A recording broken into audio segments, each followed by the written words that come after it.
গল্পের শুরু হয় গ্রেট রেস নামের একজন মেকানিককে দিয়ে, যে নিজের গ্যারেজে একটি গাড়ি রিপেয়ার করছিল।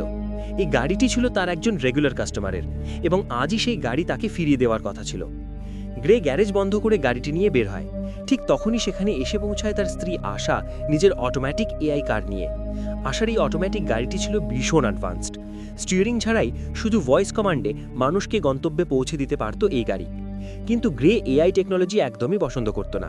তার বিশ্বাস ছিল এই রোবোটিক মেশিনগুলো ভবিষ্যতে মানুষের জন্য বড় বিপদ হয়ে উঠবে। অন্যদিকে গ্রের স্ত্রী আশা কাজ করত একটি বড় এআই টেক কোম্পানিতে। দুজনের চিন্তাধারা ছিল আকাশ পাতাল পার্থক্যের, তবুও তারা একে অপরকে খুব ভালোবাসত। প্রথমে আশা সেখানে যেতে রাজি হয় না, কিন্তু গ্রের বারবার অনুরোধে শেষ পর্যন্ত সে রাজি হয়। গ্রে জানত না আশাকে সেখানে নিয়ে গিয়ে সে তার জীবনের সবচেয়ে বড় ভুল করতে চলেছে। এরপর দুজন সেই কাস্টমারের গাড়িতেই তার বাড়ির দিকে রওনা হয়। আশার অটোমেটিক গাড়িটি পিছন পিছন আসছিল। পরে আশা গ্রেকে বলে, তুমি আগে বলনি কেন তুমি আমাকে আরনের সাথে দেখা করাতে নিয়ে যাচ্ছ? আসলে আরনই ছিল গ্রের রেগুলার কাস্টমার, কিন্তু তার আচরণ ছিল বেশ অদ্ভুত। সে জানতই না ঠিকভাবে মানুষের সাথে কিভাবে কথা বলতে হয়। আশা রনকে জানায় সেও একটি এআই টেক কোম্পানিতে কাজ করে, যেটা খুব শীঘ্রই তার কোম্পানির সমান হয়ে যাবে। এতে রন হেসে বলে, এটা কখনোই সম্ভব না, চলো আমি দেখাই কেন। তারপর আরন তাদের নিয়ে যায় নিজের ল্যাবে। সেখানে এসে নিজের বানানো একটি স্পেশাল চিপ দেখায়। এই চিপটি ছিল একটি এআই চিপ, যার নাম স্টেম। আরন জানায় এই চিপ সব কিছু করতে পারে, কারণ এর ক্ষমতা অসীম। এত দ্রুত এবং শক্তিশালী বুদ্ধিমত্তা আজ পর্যন্ত কেউ বানাতে পারেনি। এই ইনভেনশন দেখে গ্রে আর আশা নিজেদের ইলেকট্রিক কারে করে বাড়ি ফেরার পথে রওনা হয়। গাড়িটি অটোমেটিক মোডে ছিল। গ্রে আর আশা পিছনের সিটি নিজেদের মধ্যেই ব্যস্ত ছিল। হঠাৎ করেই গাড়িটি রাস্তা ছেড়ে অন্যদিকে যেতে শুরু করে। গ্রে লক্ষ্য করে গাড়িটি তাদের গন্তব্যের দিকে যাচ্ছে না। আশা গাড়িটিকে আবার বাড়ির দিকে যেতে বলে, কিন্তু গাড়ি জানায় সিস্টেমে সমস্যা দেখা দিয়েছে। গ্রে ম্যানুয়ালি ব্রেক চাপতে চেষ্টা করে, কিন্তু গাড়ি থামার বদলে আরও জোরে চলতে থাকে। দুজনই অনেক চেষ্টা করে, কিন্তু গাড়ির উপর কোনো নিয়ন্ত্রণ থাকে না। এরপর গাড়িটি একটি স্পিড ব্রেকারে ধাক্কা খেয়ে উল্টে যায়। ভাগ্যক্রমে এই দুর্ঘটনায় তারা গুরুতর আহত হন না। তারা গাড়ি থেকে বের হওয়ার চেষ্টা করছিল। ঠিক তখনই সেখানে আরেকটি গাড়ি এসে থামে। সে গাড়ি থেকে চারজন লোক নেমে আসে এবং গ্রে আর আশাকে ধরে ফেলে। উপর থেকে একটি পুলিশ ড্রোন সবকিছু রেকর্ড করছিল, কিন্তু লোকগুলোর পরিচয় শনাক্ত করতে পারেনি। গ্রে ভাবে হয়তো এরা ডাকাত। সে অনুনয় করে বলে, দয়া করে আমাদের ছেড়ে দিন, আমাদের গাড়ি টাকা সব নিয়ে নিন। কিন্তু তারা কোনো কথাই শোনে না। হঠাৎ তাদের একজন গ্রে স্ত্রী আশাকে গুলি করে। এই দৃশ্য দেখে গ্রে সম্পূর্ণ স্তব্ধ হয়ে যায়। তার চোখের সামনে তার পুরো পৃথিবী ধ্বংস হয়ে যায়। এরপর তারা গ্রেকে নির্মমভাবে মারধর করে এবং তার ঘাড়ে গুলি করে। সব কিছু লুট করে তারা সেখান থেকে পালিয়ে যায়। গ্রে তখনও বেঁচে ছিল। সে নিজের চোখের সামনে আশাকে কষ্টে ছটফট করতে দেখছিল, কিন্তু সে কিছুই করতে পারছিল না, কারণ তার শরীরের কোনো অংশই নড়ছিল না। আর তার চোখের সামনেই আশার মৃত্যু হয়। কিছুক্ষণ পর পুলিশ সেখানে পৌঁছায়। আশার দেহ পোস্টমর্টমের জন্য পাঠানো হয়। গ্রেকে ভর্তি করা হয় হাসপাতালে। 3 মাস চিকিৎসার পর গ্রের প্রাণ বাঁচে ঠিকই, কিন্তু সে আর হাঁটতে পারে না। গুলির কারণে তার স্পাইনাল কর্ড সম্পূর্ণ নষ্ট হয়ে যায়। কাঁধের নিচ থেকে তার পুরো শরীর প্যারালাইজড হয়ে যায়। 3 মাস পর গ্রেকে হুইল চেয়ারে করে বাড়ি আনা হয়। এখন সে শুধু মাথাটুকুই নাড়াতে পারে। তার কাজের জন্য বাড়িতে একটি রোবোটিক মেশিন রাখা হয়, আর তার মা তার দেখাশোনা করতেন। কিন্তু গ্রের কাছে জীবন এখন বোঝা হয়ে দাঁড়ায়। ওই 4 খুনি শুধু তার স্ত্রীকে নয়, তার পুরো জীবনটাকেই ধ্বংস করে দিয়েছিল। গ্রে প্রতিশোধের আগুনে জ্বলছিল। তার বেঁচে থাকার একমাত্র কারণ ছিল তার স্ত্রীর খুনিদের জেলের শিকের পিছনে দেখা। এই কারণেই সে পুলিশ স্টেশনে যায়। ডিটেকটিভটাকে জানায় এখনো পর্যন্ত কোনো সূত্র মেলেনি। ড্রোন ফুটেজ থাকলেও তা অস্পষ্ট হওয়ায় খুনিদের শনাক্ত করা যায়নি। পুলিশ এখনো তদন্ত চালিয়ে যাচ্ছে। এসব কথা শুনে গ্রে ভীষণভাবে হতাশ হয়ে পড়ে, কারণ অনেক দিন ধরেই সে পুলিশের কাছ থেকে একই কথা শুনে আসছিল, আমরা ইনভেস্টিগেশন করছি। ধীরে ধীরে গ্রে সম্পূর্ণভাবে আশা হারিয়ে ফেলে। সে আর এভাবে বেঁচে থাকতে চায় না। তার মনে হতে থাকে তার আশা হয়তো কোনো দিনই পূরণ হবে না। পুলিশ কোনো দিনও তার স্ত্রীর খুনিদের ধরতে পারবে না। এই মানসিক অবস্থার মধ্যেই গ্রে এক চরম সিদ্ধান্ত নিয়ে ফেলে। তবে তার বাড়িতে থাকা এআই সিস্টেম সময় মতো অ্যাম্বুলেন্স ডেকে ফেলে, যার ফলে গ্রের প্রাণ বেঁচে যায়। কিছুদিন পর গ্রের সাথে দেখা করতে আসে তার নিয়মিত কাস্টমার অ্যারন কেন। অ্যারন গ্রেকে বলে তার এই অবস্থা দেখে সে সত্যিই খুব দুঃখ পেয়েছে। সে গ্রেকে আবার নতুন করে বাঁচার আশা দেখায়। অ্যারন গ্রেকে মনে করিয়ে দেয় সেই শক্তিশালী এআই চিপের কথা, যেটা সে একবার তাকে দেখিয়েছিল। অ্যারন বলে যদি সেই চিপ গ্রে শরীরের ভেতরে লাগানো যায়, তাহলে গ্রে আবার হাঁটতে পারবে এবং আগের চেয়ে অনেক বেশি শক্তিশালী হয়ে উঠবে। প্রথমে গ্রে প্রস্তাব প্রত্যাখ্যান করে। সে বলে সে আর এই জীবন বাঁচতে চায় না।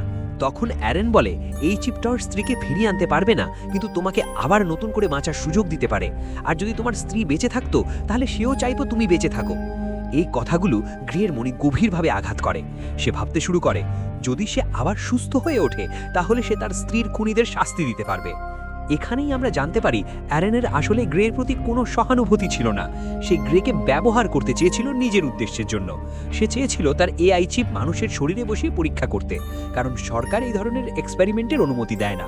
এরপর অ্যারেনের বাড়িতেই গ্রের উপর অপারেশন করা হয়। গ্রের স্পাইনাল কর্ডে সেই এআই চিপ ইমপ্লান্ট করা হয়, যা সরাসরি তার মস্তিষ্কের সাথে যুক্ত হয়ে যায়। কয়েক ঘন্টা পর গ্রে জ্ঞান ফিরে পায়। ডক্টর তার হাত পা নাড়ানোর চেষ্টা করেন। প্রথমে মনে হয় চিপ কাজ করেনি।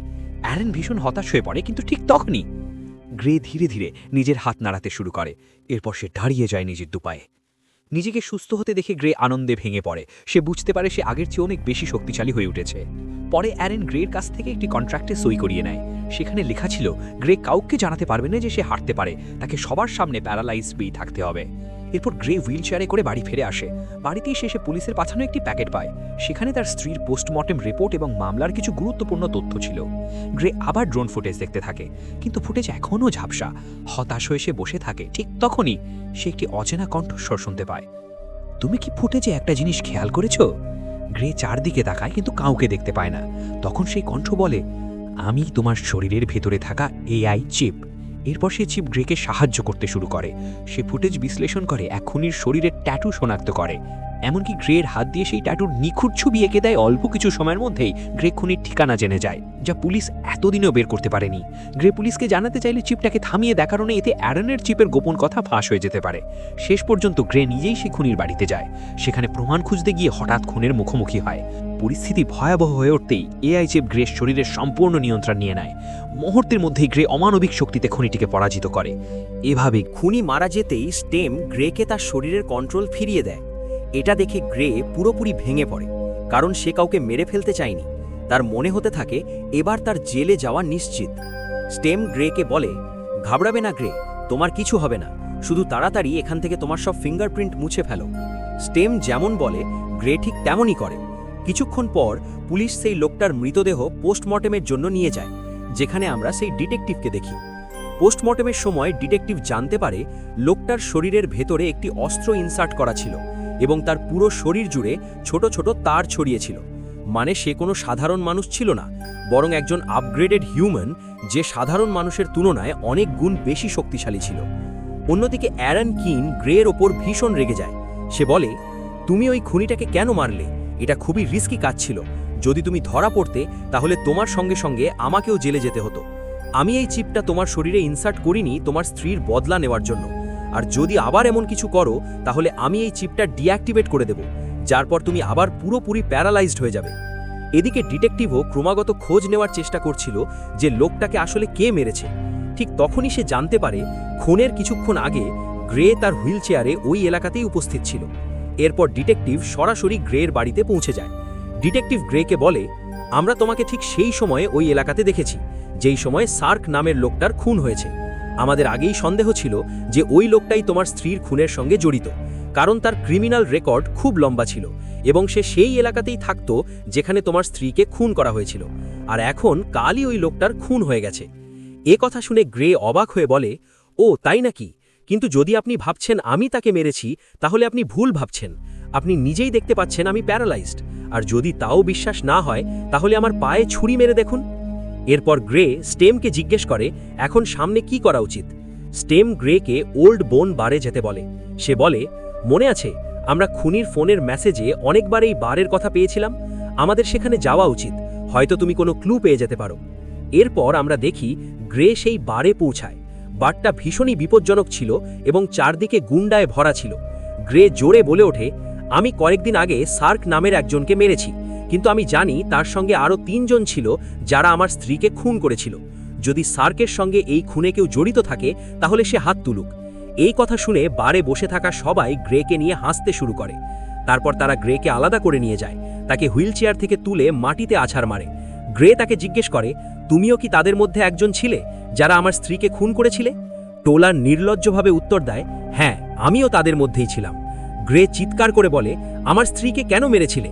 কিন্তু টোলান ভয় পাওয়ার বদলে উল্টো হেসে ওঠে এবং কিছুই বলতে অস্বীকার করে। তখন স্টেম গ্রেকে বলে, তুমি চাইলে আমি খুব সহজেই এর মুখ খুলিয়ে দিতে পারি। গ্রে বলে, তাহলে ট্রাই করো। কিছুক্ষণ পর গ্রে রেগে গিয়ে স্টেমকে বলে, আমি তোমাকে ওকে মারতে বলিনি, শুধু ওর মুখ খুলতে বলেছিলাম। ঠিক তখন গ্রের নজর পড়ে মৃত লোকটার গলায় থাকা চেনের দিকে। চেনটার ওপর যে কোম্পানির নাম লেখা ছিল সেটা ছিল বোল্ট। এটা দেখেই গ্রে প্রচণ্ড ধাক্কা খায়, কারণ ওই একই কোম্পানিতেই তার স্ত্রী আশা কাজ করত। এর মানে একদম পরিষ্কার ছিল আশার খুনের পেছনে ছিল তার নিজের কোম্পানির হাত, মানে আশার নিজের কোম্পানির লোকেরাই তাকে খুন করিয়েছিল। এদিকে অ্যারন জানতে পারে যে গ্রে আবারও একজনকে মেরে ফেলেছে। সে দ্রুত গ্রের শরীরে লাগানো চিপটা শাটডাউন করার চেষ্টা শুরু করে, কিন্তু চিপটা সঙ্গে সঙ্গে গ্রেকে জানিয়ে দেয় যে অ্যারন তাকে শাটডাউন করার চেষ্টা করছে। চিপ বলে, আমাদের খুব তাড়াতাড়ি কিছু করতে হবে। গ্রে আতঙ্কিত হয়ে জিজ্ঞেস করে, এখন কি করব? তখন চিপ গ্রেকে এক হ্যাকারের কথা বলে এবং জানায় ওই হ্যাকারের সাহায্যে অ্যারনের ইনপুট পুরোপুরি সরিয়ে ফেলা যেতে পারে। এটা হয়ে গেলে অ্যারনের কন্ট্রোল একদম শেষ হয়ে যাবে আর সে কিছুই করতে পারবে না। চিপ গ্রেকে জেমি নামের ওই হ্যাকারের পুরো ঠিকানা দিয়ে দেয়। এরপর গ্রে হ্যাকারটির কাছে যাওয়ার জন্য বেরিয়ে পড়ে। কিছুক্ষণ পর গ্রে জেমির ফ্ল্যাটে পৌঁছে যায়, কিন্তু অন্যদিকে অ্যারন চিপটাকে প্রায় 30% পর্যন্ত শাটডাউন করে দেয়, যার ফলে গ্রের একটি পা আবারও প্যারালাইজড হয়ে যায়। পার্ট 2 এর জন্য ভিডিওটা লাইক করুন, কমেন্ট করুন আর চ্যানেলটা সাবস্ক্রাইব করতে ভুলবেন না।